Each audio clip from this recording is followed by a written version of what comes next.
Ito mga ka-farmers, yung ating Rhode Island Red na rooster. So ito ay matagal ko nang hindi pa nagamit at ngayon magagamit na siya.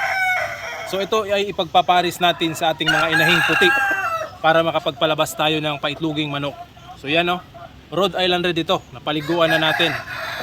So yan o, ang ganda. So malaki yung pangangatawan nito. So good for dual purpose breed.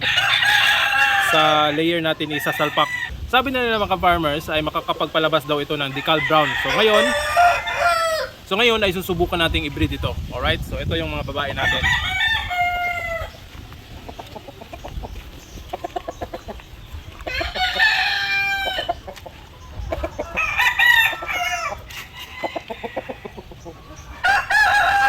So ito mga ka-farmers yung mga white leghorn natin. So tinanggal natin yung white leghorn dito na rooster, yung pure, para makapagpahinga naman. At ito yung ipapalit natin doon sa rooster. So yan, ilalagay na natin dito.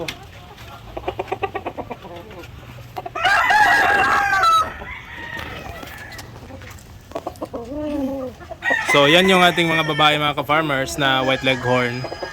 So 6 na piraso yan. At ito yung rooster na gagamitin natin. So first time niyang pasta ng mga babae. So hopefully makapag-produce tayo dito ng magandang lahi. So yan, susubukan natin yan. So medyo hindi pa sanay yung rooster natin, pero kalaunan ay masasanay din yan.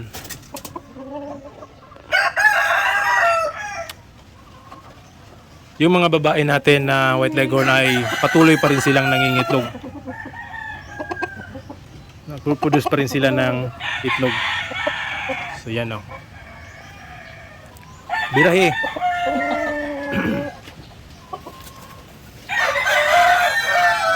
So dyan na natin, hahayaan na natin ito. Pakabait ka dyan boy. At biradahin mo yung mga babae, ha?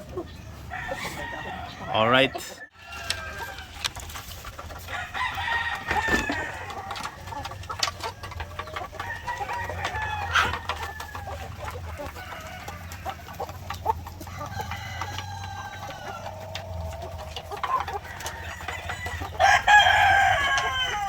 Loko na.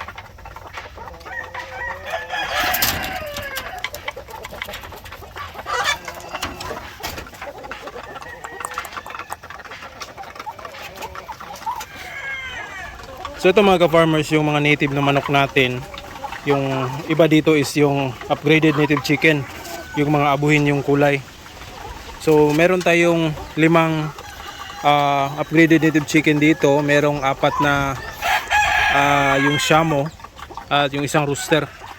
So ito, merong isang shamo na naglilimlim. Yan siguro yung isa. So dito naglilimlim siya mga ka-farmers. Noon 10 lang yung itlog niya, pero ngayon umabot na sa 15. So nadagdagan ito ng 5 itlog. Meron pang pang-6 na basag yata di yan, oh. May crack dito. Merong eggshell. So yan, oh, basag. So yung iba dito nangingitlog at dito lang sumama sa pugaran ng manok natin, yung nilimliman. So ang gagawin natin dito mga ka-farmers, baka kukunin na natin yung mga itlog ng shamo na naglilimlim. Yan. So kukunin natin yun, ilalagay na lang natin sa incubator at hayaan yung iba na mangitlog. At yan, yung naglilimlim ay papaliguan natin para mawala yung kanyang pagka-broody. So na-check ko nito noon, merong mga similya yung 8 yata yon yung mga itlog. Pero yun lang, yung iba dyan mga bagong itlog. Dahil kapag hahayaan natin yan na palaging nangingitlog yung mga manok natin dito, baka mabasag lang yung ibang mga itlog. Alright. The next day.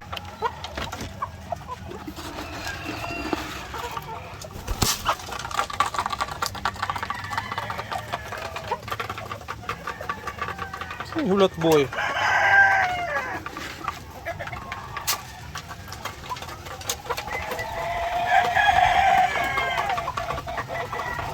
Naloko na. Bali maning daghana.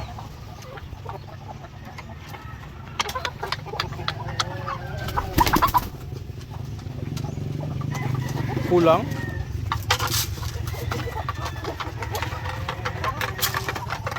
So yan mga ka-farmers, sobrang dami ng itlog. So ilan kaya yung nangitlog dito? So kukunin lang natin yung gagamitan natin ng flashlight yan. Yung mga merong similya. Ito, kukunin natin yan.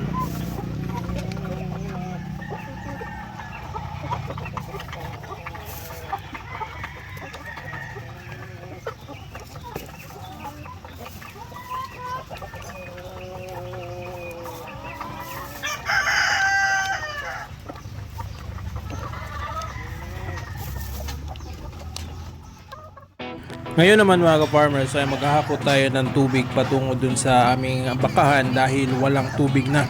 Yung walang tubig inumin yung ating mga baka dahil wala ng tubig dun sa area. Kaya dito sa bahay tayo kukuha ng tubig at ilalagay natin sa galon para matransport natin doon at makainom yung mga baka natin. Kaya samahan nyo ako mga ka-farmers at let's go!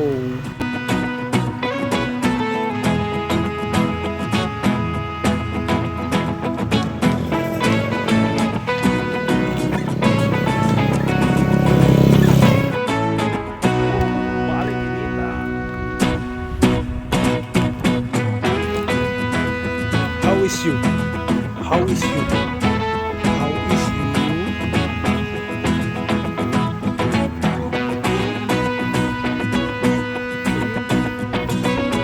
Sungai. Wait. Come here. Dina. Okay.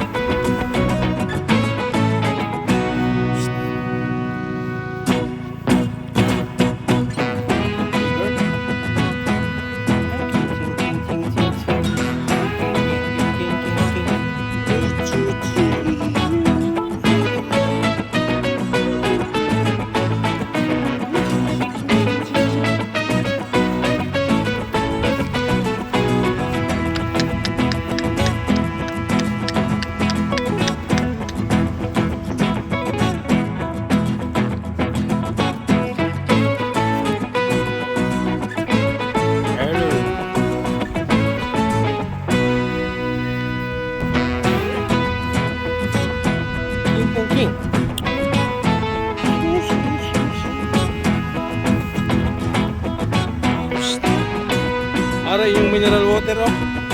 Ara. Mineral water for you.